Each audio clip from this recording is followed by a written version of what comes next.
Hey everyone! In today's video then I wanted to go ahead and share with you some of my favorite stationery finds from this past year, as well as a couple of fails. I specifically wanted to choose products that I discovered in 2025 or at the very tail end of 2024. So without further ado, let's go ahead and get started with my favorites, and I specifically want to start off with storage. And the first item being this A5 Delfonics carrying case. So I'm definitely the type of person that likes to overpack and basically prepare for like the worst case scenario. So my bag is pretty full and very stuffed, but I really enjoyed using this bag this year just because I'm able to fit so much stuff in here. It just has so many different pockets and compartments that you can store a lot of different like stationery or just like miscellaneous stuff that you might want to carry around with you as well. So this isn't going to be like a full tour of this bag by any means. I do have one from like I think probably like 9 months ago by now, and it's gone through a lot of like different iterations between that time. So if you would like to see an updated version of what's in my Delfonics bag, then please let me know down below and I would be more than happy to do that for you. I just really love this bag and how many things can fit inside of it, but also like still not being like a huge size. So I would say that the only couple of downsides would be the fact that like if you were to put straps on this and if you like to bulk yours up like I do, it does end up feeling pretty heavy like on your shoulders, but I don't do that very often and prefer to just bring this in a larger backpack with me. And then the other downside would be specifically for these lighter colors and for this kind of like canvas material. If you have small pets like I do, I have 2 black cats, then like their hair just gets all over this, and I did have to lint roll it quite a bit before filming, so it ends up attracting a lot of hair and lint. So that is just something that you may want to keep in mind. But aside from those 2 things, then I really don't have any complaints about this. I love it so much and I haven't experienced any issues with like the stitching or anything like coming apart. I feel like everything has still remained perfectly intact, especially with how often I do travel with this. So I've been really enjoying this and I'm just looking forward to continuing to use it again here in the upcoming year. Moving on to planners and journals. This year then I've experimented with a couple of different kinds that I've never used before, but I did just want to nail it down to one specific planner that I would highly recommend, and that one would be this B6 Vertical Sterling Ink Common Planner. This is the full year size, and I do have more of a comprehensive like explanation, just going more in depth with this planner that I just put out like last week, so go ahead and check that out if you're curious. But just kind of a brief summary, this was my first year using a Sterling Ink Common Planner and I've been so incredibly happy with it. If you like to have just one planner for the entire year, I think that this will be perfect for you. It really allows you to do kind of like that planning funneling system where if you need something to basically see like the year in like a big picture, you're allowed to do that. Kind of like with these first few spreads here, and then you also get quarterly planning spreads if that's how you prefer to do like your planning and whatnot. You get monthly calendars if you prefer to do like monthly planning, and then this planner specifically comes with the vertical weeklies, but you also have the option to purchase the horizontal weeklies if that's what you prefer. And then basically for the rest of the book, then you have all of these blank pages that just have like the grid or like graph ruling on them, and you can use those for like more in-depth daily planning, or if you want to do like journaling like how I did for some of the pages, or just take like random notes, do some brainstorming like swatches and whatnot. You can do anything you want with the back part of the book, which I think is just really nice, especially for someone like me who tends to get distracted while I'm in the middle of planning, and then I'm able to just flip to the back here and then just dump whatever is on my brain that has nothing to do with planning. So like I mentioned, if you are looking for like more specific details and like how I used this planner specifically this past year, then I do have like a full separate video just going over all of that you can check out. But that's basically just a short summary of what I really loved most about this planner this year, and I personally would be more than happy to purchase another one of these planners in the future.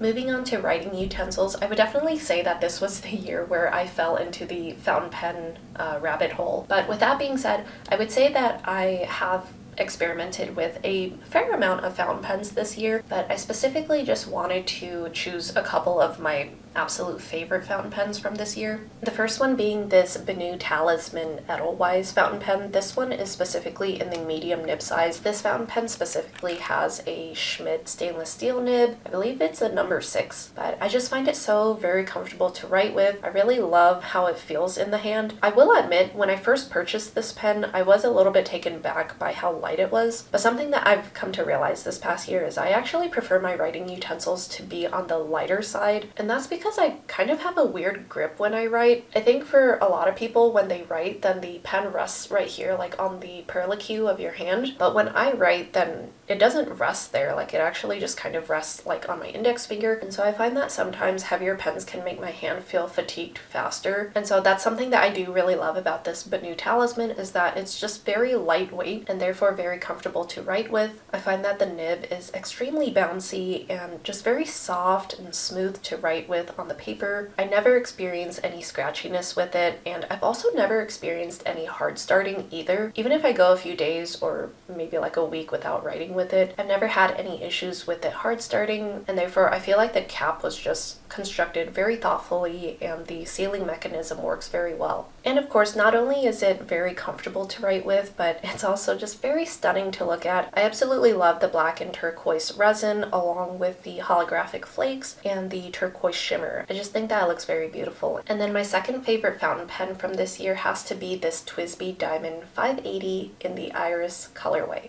I also got this in the medium nib size. This one is actually in, I believe, a size 4, so it is a little bit smaller than the BENU one. However, I find that it still writes very beautifully and it feels just very plush and soft on the page. Again, no scratchiness. I do find that it is just a little bit heavier than the BENU, but it's not too heavy to where it bothers me by any means. So not only do I have a wonderful and very comfortable writing experience with this pen, but I also just really love the way that it looks. I really admire the rainbow accents all along the pen here, but I really do appreciate the clear demonstrator as well. I really do have to credit TWSBI's, specifically TWSBI Ecos, for being the fountain pens that really threw me into this rabbit hole, because it was just never anything that I had seen before, just with having this clear demonstrator and then also having the piston fill mechanism. I just thought that it was incredibly unique and very interesting, something that I definitely wanted to learn how to use, and then eventually picking up this Diamond 580, which is just very luxurious and very high quality, but also not breaking the bank either. I would say that the only drawback with this pen specifically is the fact that you can't really post it, which I suppose you can argue you wouldn't really want to post it anyway just because of how long it would end up looking. But personally for me, I've always preferred to post my pens just because I have this irrational fear of losing the cap, but I think that's just more of like a personal concern for me. But yeah, aside from that, I really don't have anything negative to say about these pens.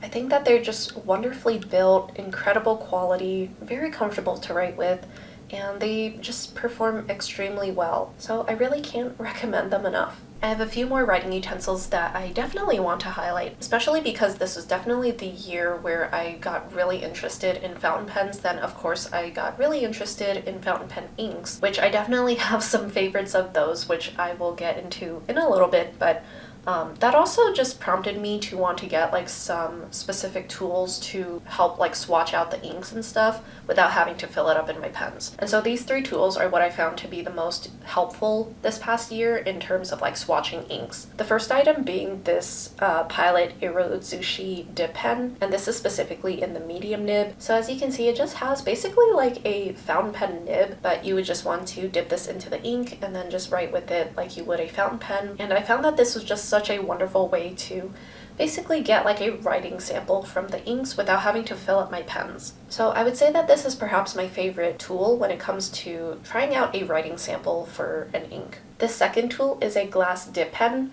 but I actually don't really use like this end of it anymore just because unfortunately I did chip it earlier in the year and I don't really know how to fix it, but I do still really love using like this blunt end of it because I find that it's just very nice to dip it into the ink and then just swatch it out on the paper in more of like a large concentrated swatch. So with the combination of using this end to actually swatch the ink out and then using this dip pen to do like the writing sample with the ink. I find that this combination worked out really well this year. I think I forgot to mention, but this is just a glass dip pen, I think, from like Amazon. But in more recent months, I've been reaching for my Kakimori dip pen a little bit more than the other two, actually. I just find that it's very versatile, especially because when you hold it at a slight angle, then you're able to create very thick lines, and therefore you can create that thicker, more concentrated, large swatch of ink. But if you hold it upwards a little bit more like perpendicular to the paper, then you get this really fine nib that you can use for like the writing sample, which I just think is so nice and more convenient than using like the combination of these two down here. This one is specifically the stainless steel nib that they offer, and then this is just like one of their sakura wood nib holders. Let's go ahead and move on to my favorite inks from this year. I have two Diamine inks, those being Celadon Cat as well as Autumn Oak. They don't have any shimmer in them, but they do have quite a bit of shading, so if that's something that you don't like, then you may want to avoid using these. But for me personally, I really love inks that have a lot of shading to them. I find that Celadon Cat is a very soft and muted turquoise, and then Autumn Oak is a very interesting color. I find that it can range from a light warm yellow all the way to like a very rich and rusty brown. So if these colors sound good to you, then I highly recommend checking them out. Next, then I have a color from Colorverse, and this is specifically their Brunch Date shade. Again, this one doesn't have any shimmer to it, but it does have some shading, and this one is just kind of like a muted mid-tone like peachy pink. I've had absolutely no issues with it, so if you are also on the hunt for a really good mid-tone peachy pink color, then I highly recommend this one. And then my last two favorite inks are from the brand Wearingeul, and it's this Tinker Bell shade as well as the Peter Pan one. I'd say that Tinker Bell is a little bit more of like a lighter like sage or like rosemary green. It's definitely very muted, which is kind of like a common theme with a lot of the inks that I typically prefer. And then Tinker Bell specifically comes with the gold shimmer inside of it, and I just find it so beautiful. And specifically for this BENU pen, I feel like whenever I ink it up with anything aside from Wearingeul Tinker Bell, I always end up feeling sad and wishing that I would have just had Tinker Bell in here. So once again, I have it in here for maybe like the 6th or 7th time now. I just find that this combination works so beautifully together, and like I mentioned when I talked about the BENU, I've never experienced any hard starting or any clogging, even though the Tinker Bell shade has glitter in it. So I just think that they perform so beautifully together, and I really love this combination. But unfortunately, because Tinker Bell does lean a little bit more on the lighter side, I definitely don't think that this ink is for everyone, especially if you prefer inks that are darker. And then for Peter Pan, this one doesn't have any shimmer to it, but it's more of like a dusty olive shade. So I think that this is a really cool ink, and if you're also a fan of kind of like those muted greens, then I highly recommend checking this out. Moving on to stickers, I experimented a lot with these MU transfer stickers. I really enjoyed using these in my common planner this past year. I thought that it was just very easy to apply. They just blend into the page very seamlessly and beautifully. It's almost as if it's just one with the page, and I also just really appreciate how many different designs they offer. And then the other stickers that I really loved from this year are from the brand Midori. They basically come with like the same stickers on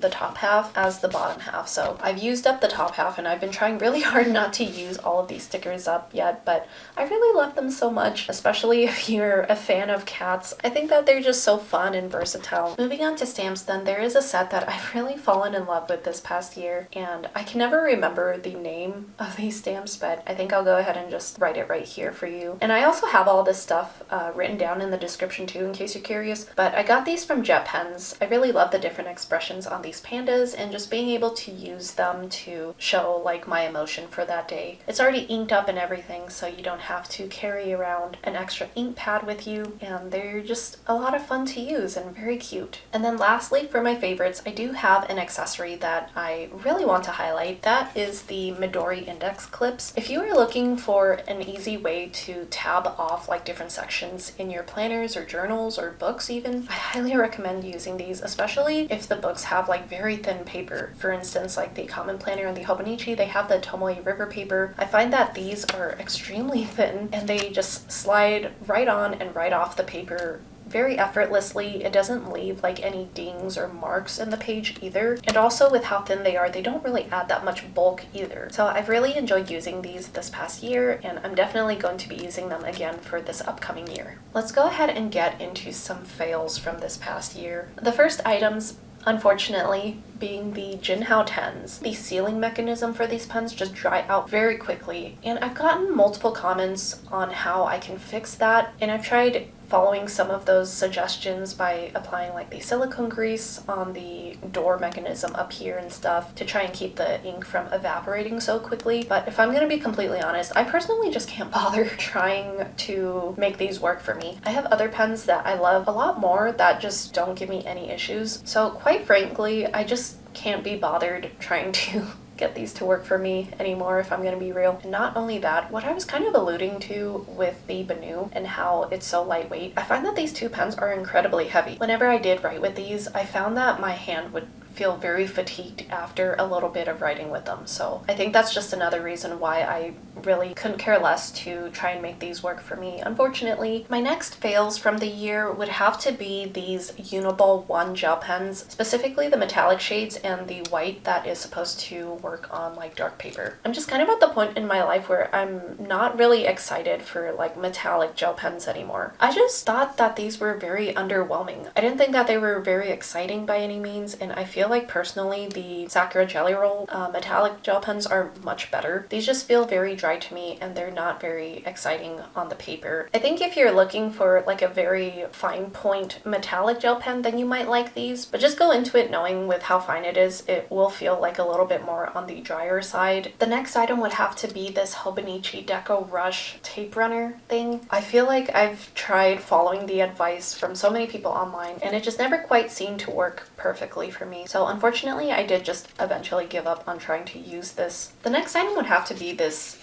bookmark thing that I ordered from Amazon at the way beginning of the year. Originally, I had planned to use this in my common planner before I got those Midori index clips that I love so much. As you can see, it is huge and very long, and then also this part that is supposed to like magnetize to the book, I just felt like it was way too thick and added way too much bulk to the planner, which I did not like. So unfortunately, this was a huge fail, and I still don't really know what to do with it. The next one is kind of embarrassing to admit because I don't even have it anymore. And it was more of the thought process that was a huge fail than the actual product itself. And that would have to be the Diamine Sunset ink at the beginning of the year when I first placed an order at Goulet Pens to try like a bunch of ink samples. Then I got the Diamine Autumn Oak sample, which, as you know by now, is one of my favorites. But once I finished that sample, then I figured, you know, I should probably get like an actual bottle of it. But for some reason, I was like, no, let me get a bottle of Diamine Sunset instead. And then when I got it, I was like, I don't like this nearly as much as Autumn Oak. Like, why did I even get this? And so I felt really dumb and ashamed. And so, like I said, I don't even have it anymore. I actually sent it to my sister, and hopefully she'll like it. So it was just something that made absolutely no sense at the time and still doesn't. So I suppose it deserves a spot here in the stationery fails of this past year. Another ink fail from this year is, again, something I don't have anymore because I just hated it so much, was the Noodler's Georgia Peach color. I don't know what the issue with that color was. It was just awful. Every time I tried to use it, it bled and feathered like crazy. So that was another one that I just pushed on to my sister, and hopefully she'll end up getting more use out of it than I did. This next item is from Beverly Marumi. It's their medium-sized sticky notes, and the reason why I'm considering these a fail is because the original reason why I even purchased these was to cover my expense tracking on my monthly calendars in my common planner, but I didn't realize this until I got it in person. But these are like kind of translucent. You can see right through them and see like my expense tracking and stuff, which I just consider to be a huge fail. Like, that's the whole reason why I wanted to cover them up. But as you can see, I don't really have that many left because I did end up just repurposing it to bookmark recipes in a cookbook. If you want to just use them as like normal sticky notes and stuff, I think they're great. But if you want to use them to like cover up sensitive information, then definitely don't get these. So for this last failed item, I want to preface with the fact that I try not to include anything that I basically just discovered like the last month or like even 2 months of the year, just because I really want to test everything out and give each item like an appropriate amount of time before I really formulate my thoughts on it. But I feel like I just could not figure this out, and I still can't figure it out. And so I just feel the need to include it in this video because I don't get it. I don't get the point of it. And that's unfortunately this Journal Say envelope maker. If you've seen my recent Journal Say haul from like a month ago, you'll know how much I struggled with this. I don't get how I'm supposed to use this at all. It has some instructions here, and then it also has the measurements over here by which you're supposed to compare it over here and basically line up the piece of paper to depending on how big the piece of paper is, and then score it. It made no sense, and I was just never able to figure it out, unfortunately. So even though this was a recent discovery, I just have not been able to figure it out at all. So I guess if you guys have this product, or if you have like any other ideas on how I can get it to work, please let me know down below because I would love to make it work. I just feel so bad having things around that I don't use. Well, that does it for my stationery hits and misses for 2025. I really hope that you enjoyed the video and found it entertaining or insightful. I would love to know what your favorite stationery finds of 2025 were. Please let me know down below, or if there are any stationery fails from this past year, I would love to hear that as well, and we can chat about it down below. Thank you so much for watching and for all of your support this past year. It truly means the world to me, and I'm really looking forward to spending another wonderful year with all of you. Take care, and I'll see you in the next one.